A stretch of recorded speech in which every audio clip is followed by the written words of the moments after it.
Top quality और consistent performance के लिए सिर्फ सिल्वर पंप नाम याद रखना।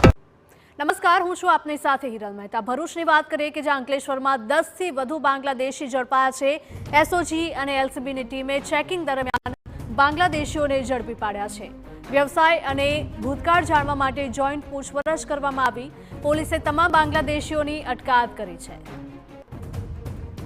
સંવાદદાતા અંકિત જોડાયા છે વધુ માહિતી સાથે। જણાવશો કે અંકલેશ્વરમાં 10થી પણ વધારે બાંગ્લાદેશીઓ ઝડપાયા છે।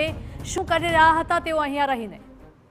જી, ભરૂચ ક્રાઇમ બ્રાન્ચ અને એસઓજીની અલગ અલગ ટીમો બનાવી ભરૂચ અને અંકલેશ્વરના ચોક્કસ વિસ્તારોને મોડી રાતે ધમરોડવામાં આવ્યા હતા।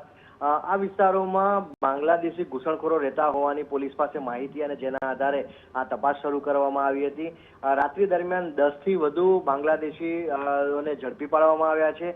સાથે સાથે તેમને ભરૂચ એસપી ઓફિસ ખાતે તેમની જોઈન્ટ ઇન્ટ્રોગેશન કરવામાં આવી રહ્યું છે। તેઓનો આ સમયગાળા દરમિયાન ગુજરાતમાં આવવાનો અને ત્યારબાદ ભરૂચમાં વસવાટ કરવાનો સમયગાળા દરમિયાન શું પ્રવૃત્તિઓ કરી, તેઓ કોઈ ગુનાહિત ભૂતકાળ ધરાવે છે કે કેમ, આ તમામ બાબતોની તપાસ શરૂ કરવામાં આવી છે। સાથે સાથે તેમની પાસેથી જે દસ્તાવેજો મળી આવ્યા છે, જો તેઓ ભારતીય નાગરિક નથી તો તેમની પાસે કઈ રીતે આ દસ્તાવેજો બન્યા, એ તમામ બાબતોની તપાસ શરૂ કરવામાં આવી છે। શું આ બાબતે કોઈ ફ્રોડ અથવા તો કોઈ ગેરકાયદેસર અથવા ખોટા દસ્તાવેજો બનાવવાનું કૌભાંડ પણ સામે આવે તો નવાઈ નહીં। તો સાથે સાથે આ તમામ પાસાઓની પોલીસ ઝીણવટભરી તપાસ કરી રહી છે અને જે વ્યક્તિઓ છે જે વળી આવ્યા છે 10થી વધુ, તેમને ડિપોર્ટ કરવા માટે પણ તૈયારી કરવામાં આવી રહી છે। જી બિલકુલ અંકિત, માહિતી બદલ આપનો આભાર। તો પોલીસે તમામ બાંગ્લાદેશીઓની અટકાયત કરી છે। તેમની પૂછપરછમાં બીજા પણ ખુલાસા થઈ શકે તેવી શક્યતાઓ છે।